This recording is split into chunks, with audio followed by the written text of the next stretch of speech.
we all, as carers or people living with dementia or whoever we are, we all have a public face and a private face. When people say, how are you going? We're all very keen to say, oh, fine. But we know we're not. Yeah. We're all like swans. We are. That's such a good analogy, because we do what we can do, and then we just have to have a healthy ability to just laugh at the rubbish that we can't deal with. Definitely. And just go, it is just rubbish.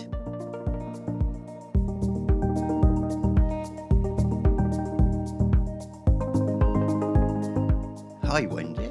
Hi, Jim. It's so nice to meet you. Okay, let's start with you telling me a little bit about your family and who you care for within that family.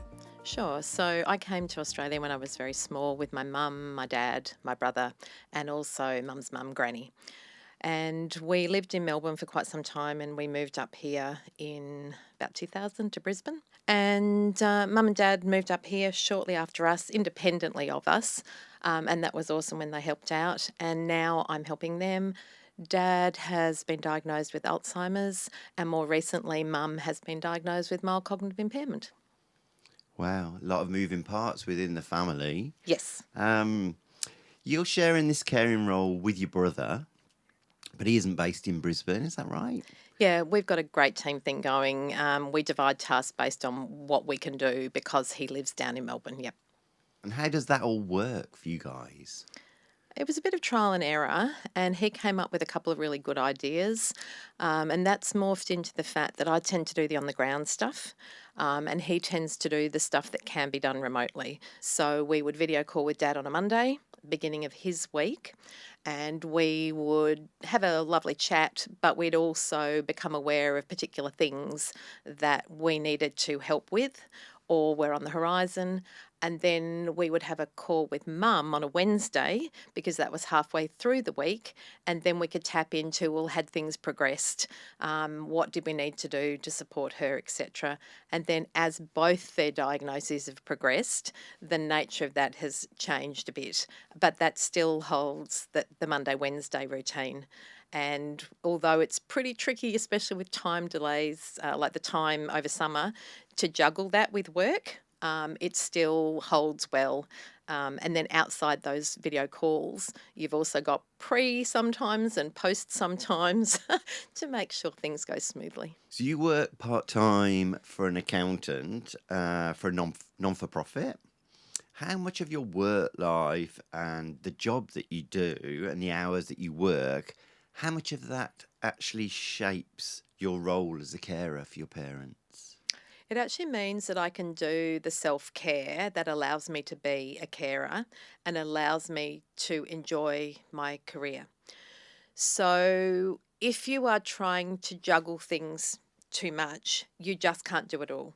So by structuring your week, by working part-time, you can actually allow yourself the space to do the things that you know you want to do and you need to do. And so what's tended to happen over the last few years is sort of an adaptation from when I was a mum and I was working part-time for caring roles, and I had a sick child. And I've applied some of that as things have changed, and I apply it now. So I think one of the shaping is just coming to terms at some point with the fact that nobody can have it all. I was brought up in the generation where we left school and girls were told, you can do everything you want to do. And that simply is not possible unless you get incredibly lucky with a support system behind it. And so I think each family unit makes decisions. And so it's not just me making a decision, it's my husband making a decision about how we think our family unit can meet the things that we think are important in our lives. And so that then comes back to, well, it's important that I do have a role where I get professional stimulation, and it's also important that I have a role where I can care for mum and dad, and especially as being an immigrant family where I don't have an extended family network. I am the only one on the ground. How much of your work life and the job that you do and the hours that you work, how much of that actually shapes your role as a carer for your parents? I've picked a career where you have deadlines, and you're caring, you have deadlines too, and they clash. So one thing I've done, there was an unrelated request from my employer, could I work Monday mornings? And that was fantastic because at first I thought, oh gosh, do I want to do that? And I thought, you know what? It's actually going to solve my problem. And it also takes the pressure off the entire scenario of a medical appointment because you're not in the appointment thinking, I need this to finish in 20 minutes because I've got to get back to work. So you can actually be in the moment with mum or dad or both and the specialist. Or you can be in the moment in the queue to Centrelink on hold for 40 minutes because you're not thinking, oh my God, I need to go back. Absolutely. It sounds as though organisation is the name of the game, and you've got so many hats that you're putting on and choosing which one to prioritise, basically. It's organisation, but it's also creating a scenario where you've given yourself flexibility. When you have, for example, you have to solve a problem with Services Australia and it has to be solved by next Wednesday, and you also have a board report that has to be done by Tuesday, or the government wants the BAS returned by the 21st of the month, spreading your work life over that week gives you the options to have a bit of a, I don't know, on one level it's a Gantt chart, but that sounds very fancy. It's just sort of these overlapping things that need to be done. Yeah, I think it's important as well to remember with that to-do list, as you tick them off, it's an achievement. Each thing is tick, tick, tick, done. You're getting somewhere because it is overwhelming for anybody caring. That is a very, very important point because you wake up in the morning thinking you're going to do a BAS or a this or a that at work and in your caring role. And it's really important to take a moment of reflection, maybe during the day, at the end of the day, because you may have thought you were going to do A, B, C, D, and you may have ended up doing M, S, Z. And you need to acknowledge to yourself that you did accomplish a lot. It just wasn't what you thought you were going to do when you woke up that morning. And so it reframes it in terms of feeling devastated that, you know, you can't do this and you're not coping, to going, well, actually, I was on that phone call and I discovered I needed to do this extra activity and I decided it was important. So the thing over there had to go. I have achieved a lot. How do you deal with it when it all seems to collide sometimes? You just need to accept that that particular situation is as it is.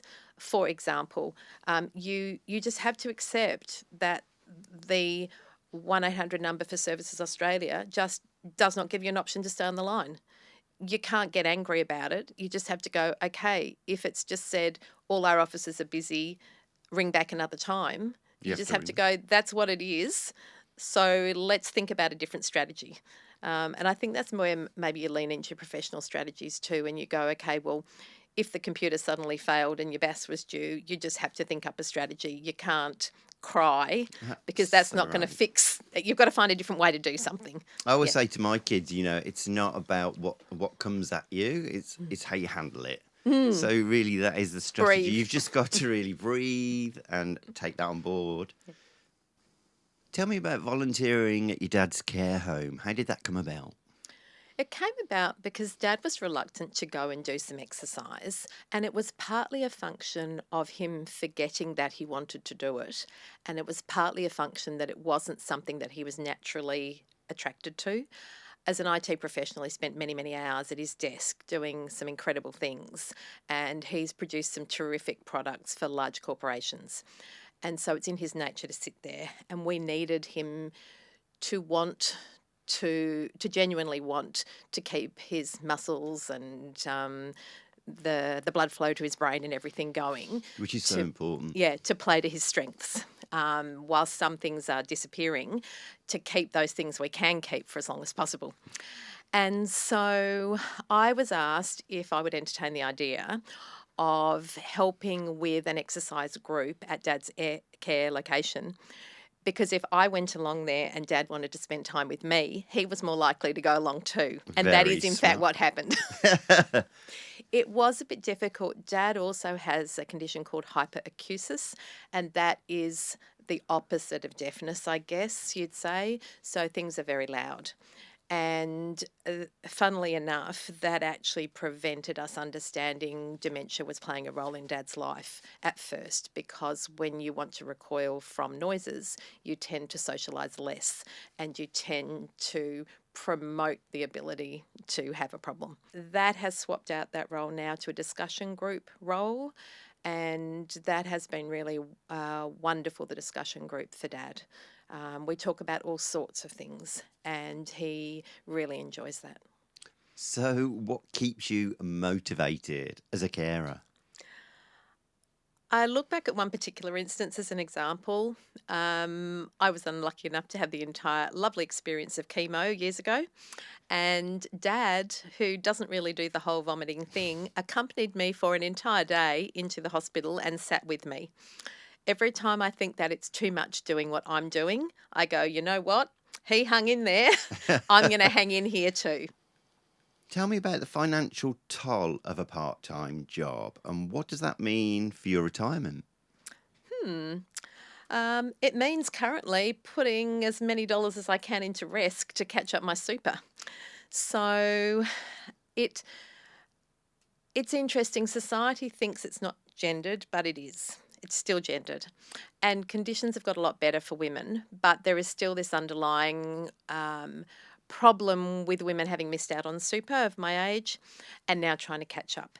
There's the additional issue of how do you choose a role in your professional life that allows you to get the balance right. And that sometimes means choosing between something that sounds absolutely fascinating and difficult and challenging, but not falling into a trap of finding something that's dull and boring and not stimulating. Because if the entire idea of going to work is to actually get some joy out of it and some personal growth and do some interesting things, by swapping out of a role and going into something that you can clock off at a particular minute, you have to be very, very careful that you don't end up not liking your work at all. We all need a project that we know we're actually going to finish. Yes. And that is not dementia. Because the project of dementia, if I can call it that crudely, is one that evolves and probably grows bigger at the moment. And so Just keeps moving and moving. it does. It does. You also have to be flexible to move with it and keep seeing the different changes and Yeah. adapting Yeah. your busy life, your work, Yeah. everything to that. And I like that idea because that's then what you do with your career. And you go, okay, I'm thinking that in the next year this is going to happen. So therefore, in this part of my other part of my world, I'm going to make some sort of situation where I can adapt it. So, for example, some weeks I will work more hours than other weeks. And you also have to be very careful about not getting ahead of the game, because you can get all enthusiastic about something, whichever part of your life it is, and you just got to go, hang on a second, let's see what we can do with this. Sick leave is a very interesting thing, because if you're a full-time worker, I would dare to say that if you need to go to an appointment, it's understood that you need to go to an appointment and you take And carer's leave or sick leave. Yeah. As a part-time person, that's much more tricky sometimes. It's accepted that it's in your own time, It basically. is. It makes it difficult because then I'm trying to have sick leave to do those various roles and do it in that space that you said that's like, well, you don't work Monday afternoon, so it's that. But if the specialist rings you up and says, I can't do Monday afternoon, I've got to do some other You're in time, trouble. then what do I do? And that's where it really comes down to having a really excellent relationship with the people you work for and them knowing that you do opt out sometimes to do those things, but then you will juggle it at a different time. And I think and hope that's where we've landed. As well, you need your employer to be aware that they can trust you to Yes. deliver, even though you're trying to juggle many things.